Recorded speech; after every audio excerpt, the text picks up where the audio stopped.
안녕하세요. 안녕하세요. 반갑습니다. 한 주 동안 또 주님의 은혜 가운데 잘 승리하셨으리라 봅니다. 오늘은 특별히 우리 김성현 전도사님과 함께 말씀을 나누게 돼서 너무 행복합니다. 예, 네.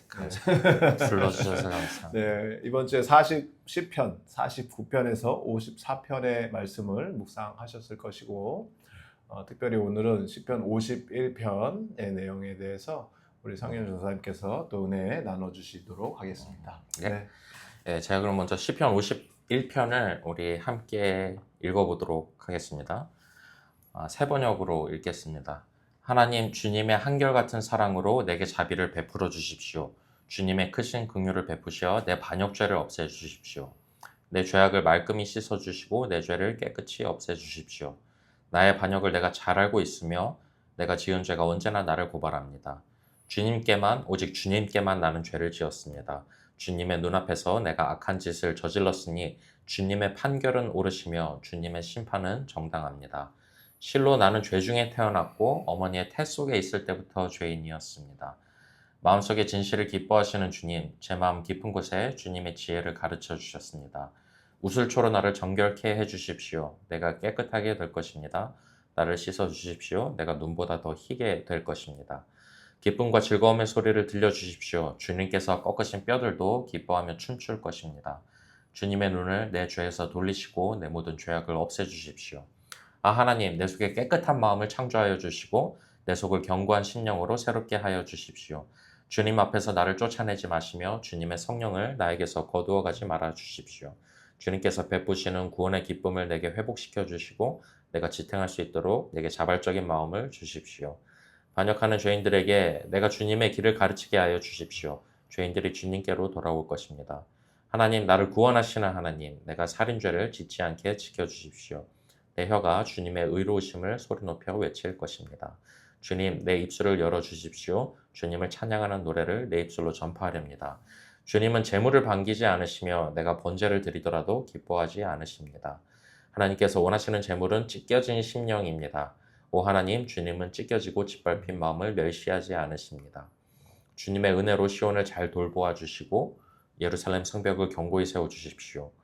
그때 주님은 올바른 제사와 번제와 온전한 제물을 기쁨으로 받으실 것이니 그때 사람들이 주님의 제단 위에 숫송아지를 드릴 것입니다. 아멘. 예, 오늘 이 말씀의 처음 부분에 제가 지금 인터넷으로 말씀을 찾느라 나와 있지는 않는데 이게 정확하게 언제 했던 일인지가 나와 있습니다. 바로 바세바와 정을 통한 뒤에 예언자 나단이 찾아와서 이제 비유로 이야기를 하죠.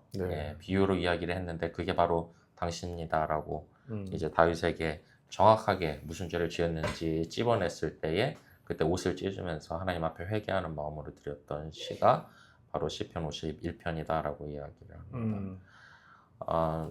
목사님 혹시 요 근래 테슬라 타보신 적 있으세요? 테슬라 탔죠. 테슬라. 풀 셀프 드라이빙 한번 경험해 보셨나요? 네. 그거 어떻게 느끼셨어요? 신세계였습니다. 신세계죠. 너무 타고 싶습니다. 저도 사고 싶고 저도 한번 타봤는데 세상이 이렇게까지 발전했구나라는 것을 좀 더 피부로 느낄 수 있었던 그런 경험이었던 것 같아요. 근데 세상이 아무리 더 좋아지고 놀랍게 발전을 한다고 해도 변하지 않는 진리가 한 가지 있는 것 같은데 그게 사람의 모든 문제를 다 해결해 주지 못한다라는 겁니다. 정말 기계가 발전해도 사람의 문제가 편할 수는 있지만 해결은 못한다. 많은 부분이 사실 해결은 됐는데 그것들은 다 부속적인 것들을 해결하는 것 같고 본질적인 거는 본질은 해결 안 된다. 절대 해결이 안 되는 것 같습니다. 그 중에 하나가 바로 죄인 것 같아요. 죄의 문제. 죄의 문제가 너무나 이제 무섭다라고 느끼는 것이 죄의 삭은 죽음이다, 사망이다라고 성경이 분명하게 이야기하고 있기 때문입니다. 그래서 성경에서 이야기하는 죄는 우리를 죽음으로 이끄는 가장 무서운 본질이고 그것을 해결하지 않으면 우리는 영원히 이 세상에 있는 여러 가지 문제들에 휘둘려 다닐 수밖에 없고 그 문제의 본질을 꿰뚫을 수 없기 때문에 마음이 영원히 평안하지 못하고 항상 언제 죽을까? 나의 죽음 언제 찾아올까? 이렇게 불안하면서 살아갈 수밖에 없는 것 같습니다. 오늘 이 다윗의 모습을 보면 뭐 마음이 그렇게까지 뭐 자기가 원하는 건 다 얻었던 것 같아요. 그렇죠. 그 옥상에서 바세바를 바라보고. 네, 펜트하우스에 살고 네. 있었죠. 네. 그래서 위에서 밑을 꼭 하나님의 시선처럼 꼭 바라보는 듯한 그래요. 그렇죠. 뭐 네. 절대적인 권력을 갖고 있는 사람이 바라보는 시점에서 이제 밑에 있는 사람들이 무엇을 하는지 다 보이죠. 그런데 그 가운데 모욕하고 있는 바세바의 모습이 딱 눈에 띄었고, 그리고 자신의 정욕을 주체하지 못해서 자신의 수종이었다. 너무나 충실한 이제 그런 신하였던 이제 우리아를 죽이고, 이제 직접적으로 죽이진 않았지만 죽음의 전장에 네, 내몰게 네. 하고, 그리고 결국에는 바세바를 차지하게 돼서 어떻게 보면 자기가 원하는 거는 수단과 방법을 가리지 않고 다 얻게 되었는데, 다윗의 마음은 그렇게 편하지만은 않았지 않았을까. 네. 지금 이 이제 시편을 보면은 굉장히 하나님 앞에 벌벌 떨면서 용서해달라는 이야기를 많이 하고 있는 것 같습니다.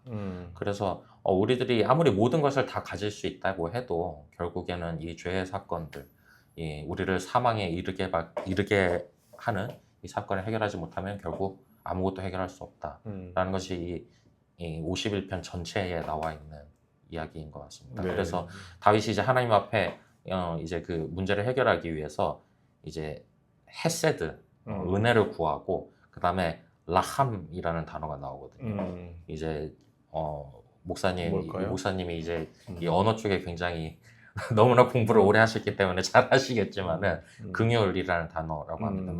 mercy라는 히브리어인데, 이게 이제 레헴이라는 이제 단어가 있대요. 히브리어에. 네, 이제 네. 그게 자궁, 여자의 자궁을 뜻한다라고 합니다. 그래서 어근이 똑같은 뿌리에서 나온 그런 단어라고 해요. 그래서 하나님 앞에 긍휼을 구한다라고 하는 것은 어떤 우리가 엄마 뱃속에 있었을 때 느끼는 그 편안함과 보호함을 받는, 그리고 하나님으로부터 어떤 엄마로부터 모든 영향을 공급받고 그런 뱃속에 있기 때문에 외부의 어떤 뭐 자외선이라든지 아니면은 여러 가지 그 위협으로부터 네. 보호를 받을 수 있다라고 하는 것. 그래서 그런 하나님 앞에 자궁 같은 그런 긍휼을 구하는 것이 바로 이 긍휼이라는 단어다라고 이야기를 합니다.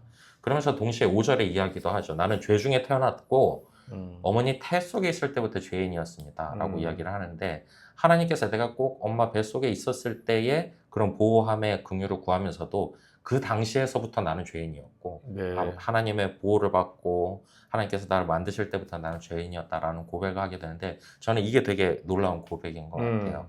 모든 사람들 사실 태어날 때 내가 죄인이야? 라고 생각들을 하잖아요. 내가 무슨 죄를 지었다고. 하나님 앞에 도덕적으로, 아니면 내가 뭐 다른 사람들한테 무슨 그렇게 큰 죄를 지었다고. 네. 이제 이야기를 하면서 살아가는데, 지금 다윗은 나는 옛날부터 태어날 때부터 나는 죄인이었다라고 고백을 하고 있죠. 무엇이 바로 이 다윗의 이런 고백의 트리거가 됐냐고 한다면, 그 트리거가 바로 이웃에 대한 죄를 지었을 때, 나는 옛날부터 태어날 때부터 죄인이었구나라는 것을 깨닫게 한다라는 겁니다. 그래서 저는 오히려 죄를 지은 사람들이, 아니면 하나님 앞에 큰 죄를 지은 사람들이 네. 오히려 더 하나님의 회개로 나아갈 수 있는 네. 그런 가능성이 한 더 많은 것 단계 같아요. 그 높은 허들을 뛰어넘은 사람들이니까. 예, 네. 그런 것 같습니다. 그게 네. 어떻게 보면 다른 사람들이 보기에 뭐 교회 다니는 사람들은 왜 저렇게 이렇게 더 죄를 짓는 사람들이 많냐, 하나님을 믿는다고 해놓고 왜 이렇게 다들 깨끗하고 정결하지 못하고 왜 그렇게 살아가냐라고 이야기를 하는, 믿지 않는 분들이 굉장히 많이 있는데, 사실 이런 죄의 어떤 사실, 죄에 자기가 노출되었다라고 한다는 그 사실이 이 사람으로 하여금 내가 뼛속부터 죄인이었구나라는 것을 깨닫게 하는 어떤 트리거가 되기도 네, 하는 네. 것 같습니다. 그래서 오히려 이게 다윗에게는 더욱더 큰 축복이 되지 않았나. 자기가, 아니면 나단이 와서 그 죄를 지적하기 전까지 자기가 죄를 지었는지 아닌지 전혀 모르고 살아갔을 잘 텐데, 숨기고 있었죠. 예, 그런데 그것이 드러나자마자 바로 네.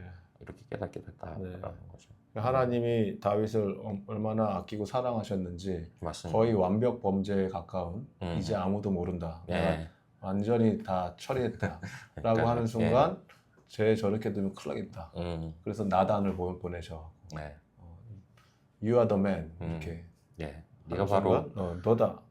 심지어 다윗도 그 비유를 들으면서 그 정말 정의를- 나쁜 놈. 그렇게 세상에 나쁜 놈이 정의에 있다고? 대해서 얘기를 네. 하다가 이렇게 이야기를 하니까 그게 바로 너야라고 얘기하자마자 이제 엎드려지죠. 네, 그게 다윗의 어떻게 보면 강점인 것 같아요. 네, 맞습니다. 거기서 막 부인하고 음, 너도 안 되겠다, 너도 없애겠다 이게 아니고 네.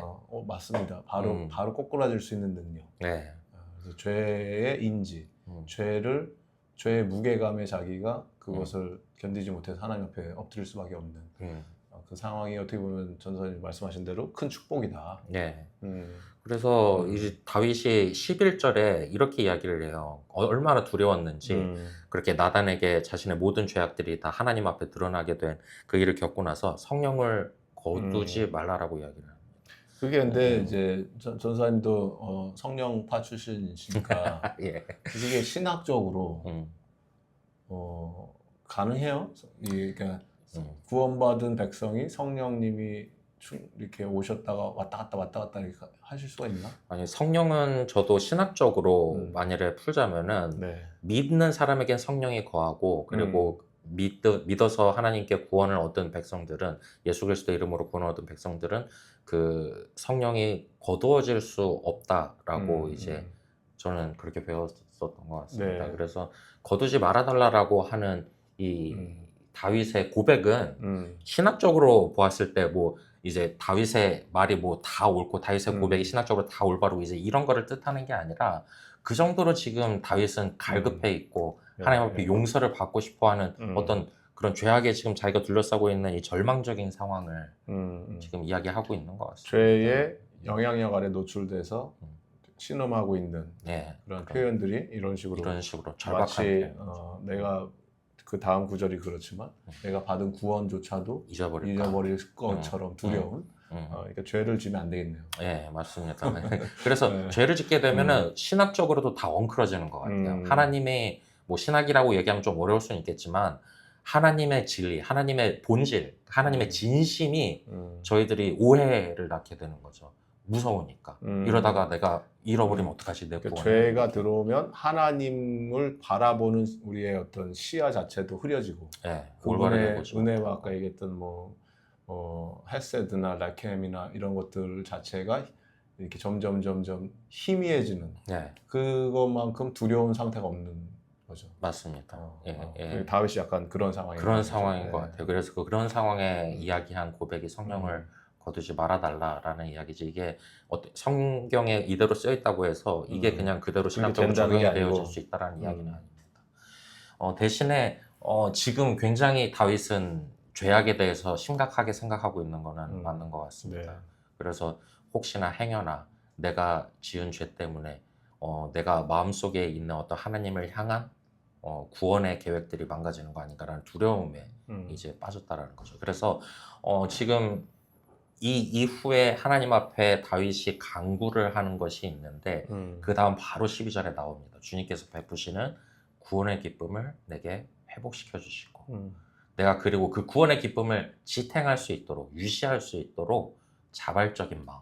네. 하나님께서 누군가 뭐 강제적으로 로봇을 움직이는 것처럼 우리가 아까 얘기했던 뭐 테슬라 FSD를 구동시키는 것처럼 강제적인 걸 해달라는 게 아니라 내가 스스로 이 구원의 기쁨을 누릴 수 있도록 하나님 이 시간 나에게 구원의 기쁨을 회복시켜 주세요라고 간구를 하고 있다는 겁니다. 그래서 저는 이게 굉장히 중요한 것 같아요. 무엇보다 우리가 하나님으로부터 어떤 죄악을 지었을 때 혹은 뭐 하나님 앞에서 큰 죄, 작은 죄 이것들을 우리가 나누는 것 자체가 무의미하지만은 네. 사람의 입장에서 봤을 때 심각한 죄를 지었다라고 한다면 가장 먼저 해야 될 기도가 바로 하나님 구원의 기쁨을 회복시켜 주세요. 그렇죠. 예. 네. 이전에 내가 하나님께 구원받았을 때에 정말 뛰놀고 기뻐했던 그 심령을 회복시켜 주세요라고 기도하는 것이 가장 첫 번째인 것 같습니다. 그래서 이제 일주일 동안 여러분들 우리 모두 뭐 다 여러 가지 죄악 가운데 노출되어 있지만은 이 마음을 잊지 않으셨으면 좋겠습니다. 언제든지 죄악에 넘어졌을 때 다시금 주님 앞에 회복되어지게 나왔을 때 이렇게 기도하시는 하나님 다시 한번 내 마음속에 구원의 기쁨을 회복시켜 주세요라고 기도함으로 하나님께 나아가는 여러분들 되시길 주님의 이름으로 기도드립니다. 네, 감사합니다. 네, 네, 감사합니다. 기도로 마무리하겠습니다. 네.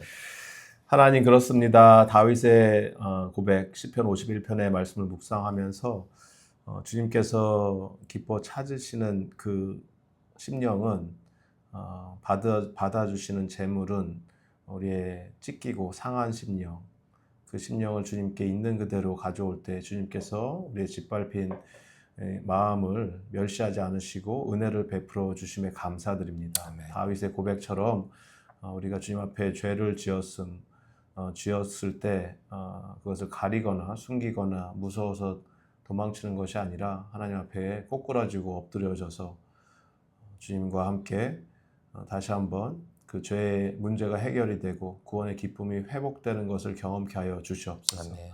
주님, 우리에게 주님을 갈망하는 마음, 사랑하는 마음, 또 무엇보다 주님의 자녀답게 살 수 있도록 거룩을 추구하는 마음 더하여 주셔서 하나님과 늘 행복한 동행을 할 때 올 한 주도 주님께서 주시는 은혜로 승리할 수 있도록 도와주시옵소서. 감사하며 예수님의 이름으로 기도드립니다. 아멘.